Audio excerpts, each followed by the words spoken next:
Thibaut Inchep est de nouveau sous le feu des critiques des gauchistes. Pourquoi ça? Alors déjà, avant tout, pour ceux qui ne connaîtraient pas, je ne sais pas s'il y en a beaucoup, mais Thibaut Inchep, qui est? C'est un youtubeur extrêmement célèbre, youtubeur sport, hein, qui fait beaucoup de vidéos sur ses activités sportives, de muscu, etc., mais aussi sur d'autres sujets. Donc 13 millions d'abonnés sur YouTube, c'est absolument énorme. Et sur Twitter, il a publié un petit montage vidéo de lui qui le représente alors en 2003, puis en 2023, en montrant la différence. Donc il se balade dans la rue en 2003, tout se passe bien, il est souriant, il est heureux. Et puis par contre, en 2023, c'est beaucoup plus compliqué. Les attaques au couteau, le harcèlement de rue, les agressions, les vols, etc., etc. Bon, ça a été très très mal reçu par beaucoup de gens. Alors ça fait un gros buzz. Alors, ça a été très mal reçu par les gauchistes, mais globalement, ça a aussi fait énormément de retours positifs, hein. Vous voyez, par exemple, 26 000 j'aime, bon, c'est quand même absolument gigantesque. Donc voilà. Alors, ce montage vidéo, il était assorti d'un petit commentaire, réel ou pas? Point d'interrogation. Une petite question innocente, hein, mais qui a suffi à déclencher la curée.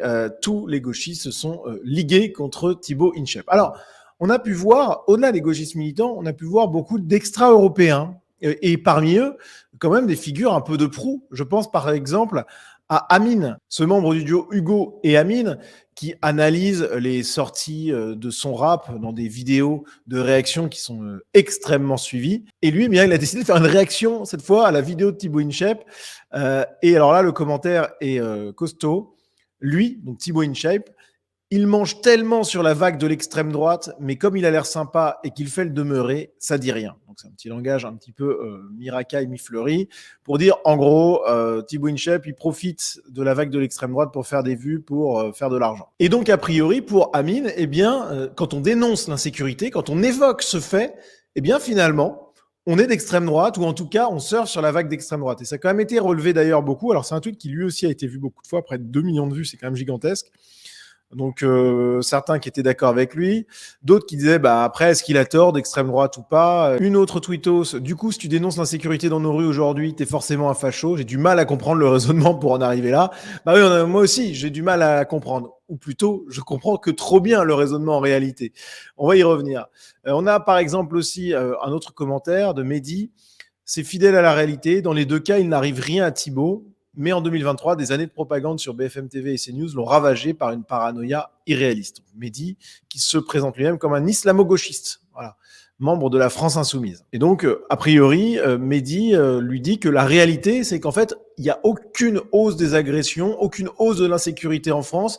Tout ça, c'est une paranoïa. Voilà, provoquée par la propagande de BFM et CNews, qui sont vus comme des organes d'extrême droite, j'imagine là aussi. Et ce qui est amusant, c'est que Mehdi s'arrête pas là. Alors, il publie ensuite sous son tweet alors un don pour aider Gaza. Bon, vous voyez un peu l'idée. Et puis ensuite, regardez ça.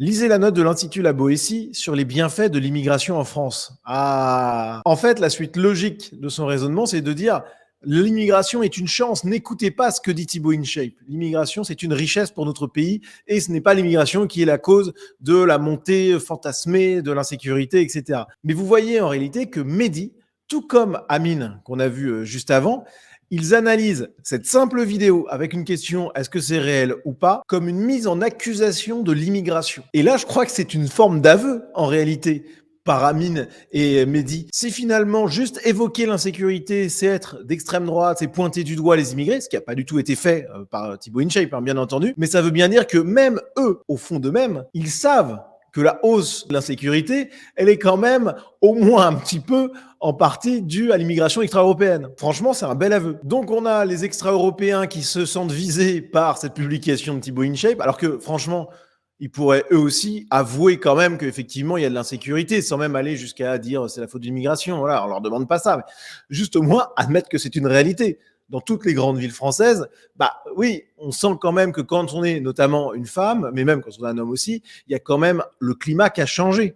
C'est pas juste une impression. La réalité, c'est qu'on fait beaucoup plus attention qu'avant, c'est qu'il y a beaucoup plus d'agressions qu'avant. Bon, c'est quelque chose qui est réel. C'est pas quelque chose qui est de l'ordre du fantasme. Mais en fait, parce que ça les met en accusation eux-mêmes, parce qu'ils ont une logique ethnique, tribale, qui les relie à toute leur communauté, même d'ailleurs avec des communautés extra-européennes avec lesquelles ils ont normalement pas d'affinité particulière, mais qui se retrouvent toutes ensemble sur le territoire français et qui du coup d'une manière inconsciente ou non, font bloc contre le dominant, le méchant blanc, le méchant raciste, le méchant d'extrême droite, le méchant facho, etc. Et donc, voilà, plutôt que d'admettre la réalité, ils en viennent à pointer du doigt Thibaut InShape, à le traiter de tous les noms, etc., alors qu'il y a un vrai sujet. Mais il faut dire qu'ils sont bien aidés par les traîtres gauchistes, les ethnomasochistes qui en ont fait des tonnes là-dessus. On a par exemple Mathieu Slama, énorme gauchiste, vraiment, lui c'est chimiquement pur, qui a tweeté, en critiquant Thibaut InShape, bien entendu, il a tweeté « C'est évidemment faux ». Cette vidéo nous dit quelque chose de la paranoïa sécuritaire qui s'est installée en France depuis quelques années, notamment sous l'influence de l'extrême droite. Très révélateur. Donc vraiment, la morgue incroyable de ces types, mais qui racontent des conneries extraordinairement grandes. Mais bon, quand même, il le fait avec un air très assuré. C'est évidemment faux. Évidemment faux. D'accord.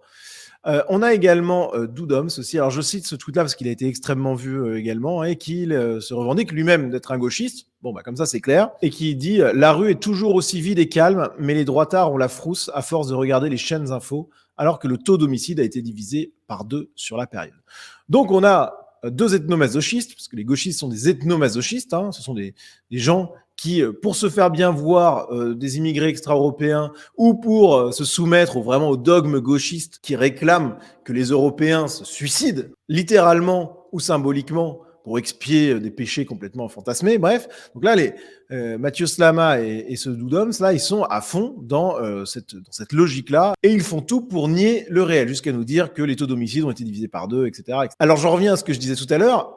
N'importe qui vit en ville, et même d'ailleurs à la campagne, parce que l'insécurité, ça augmente également dans la France périphérique et pas dans les petites villes, même à la campagne. Les vols qui augmentent et compagnie. Bon, bref. Mais là, c'est dans un milieu citadin qu'a été prise la vidéo, a priori, donc parlons de ça, parce que c'est là où c'est le plus visible, malheureusement. Dans les villes françaises, il n'y a personne de bon sens qui niera le fait que effectivement il y a une hausse de l'insécurité. Je veux dire, alors là, il y a l'exemple typique qui est marrant, parce qu'en plus, c'est une ville de gauche, mais quand on prend Nantes, bon, il n'y a personne qui le nie. Johanna Roland, maire de Nantes, gauche quand même assez radicale avec des alliances locales à l'extrême gauche. Elle met le paquet sur la police municipale, elle rassure les gens, les habitants de la ville, les commerçants et compagnie. Bon, elle n'est pas dans le fantasme, c'est pas Bolloré qui parle, là, c'est pas CNews. Bon, donc c'est qu'il y a quelque chose quand même. Et je le répète, mais n'importe qui avec un cerveau en état de marche et des yeux en état de marche est capable de comprendre qu'il y a quelque chose qui s'est passé depuis 10 ou 20 ans. Il n'y a aucun doute là-dessus. Mais si on va plus loin et qu'on s'intéresse aux chiffres, on a quand même des données qui nous montrent que c'est une réalité. On a par exemple le nombre de coups et blessures volontaires enregistrés en France qui a augmenté de 350% depuis 1996. Donc là, on retrouve un graphique de Marc Vanguard. On voit une hausse qui est très claire. Alors c'est vrai que pour les homicides, on pourrait se dire que ça augmente que moyennement depuis quelques années. Mais en réalité, il faut prendre en compte que la médecine d'urgence et la médecine tout court, de manière générale, s'est beaucoup améliorée depuis quelques années, et que les gens meurent moins après une tentative d'homicide qu'avant. Et c'est pour ça que même si le nombre d'homicides, même si ça fluctue et qu'il y a des hausses aussi, mais c'est pas une hausse extraordinairement importante, mais en réalité, ce qu'il faut regarder, c'est le nombre de tentatives d'homicide. Parce que ça, c'est intéressant. Et là, on voit que depuis 2011, on a tout simplement triplé. Alors, j'ai bien conscience que cette démonstration factuelle, elle ne suffira pas à convaincre les gauchistes. Là, malheureusement, il y a une partie d'entre eux quand même qui ouvrent les yeux. Mais les plus fous d'entre eux, genre Mathieu Slama et compagnie, eux, on les fera pas changer d'avis. Mais je veux dire, on a plein d'éléments rationnels, factuels et en plus de vécu de chacun qui montrent que Thibaut InShape, quand il a fait cette vidéo, je suis désolé, mais c'est la réalité pure. Alors, en plus, il est accusé de racisme, d'extrême droite, etc. Mais vous voyez sur cette capture d'écran qu'il a mis donc des images d'agression. Alors, en plus, ce sont des images très politiquement correctes. Je veux dire, ce sont des blancs qui frappent des blancs, un blanc qui en vole une autre. Alors, il y a un voleur là qui peut-être éventuellement est extra-européen.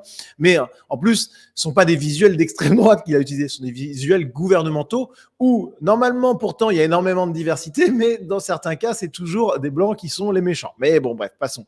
Mais je veux dire, il n'y a rien qui a lien avec l'extrême droite ou quoi. Non, c'est juste se poser une question sur l'insécurité qui, pour les gauchistes, et pour les immigrés extra-européens qui se sentent attaqués, rien que se poser cette question sur l'insécurité, c'est être un facho en 2023. Donc merci à Thibaut InShape d'avoir publié cette vidéo qui a permis de révéler un petit peu les mécanismes malheureusement auxquels on est confronté dans la France d'aujourd'hui et qui seront encore plus vicieux dans la France de demain. Finalement, sur cette question de l'insécurité, les premiers coupables sont évidemment les agresseurs, les violeurs, etc. Bon, pas de souci là-dessus. Mais finalement, pas si loin derrière, on a d'autres coupables. Ceux qui se sont dévoilés là et qui nous empêchent de lutter contre les criminels, etc.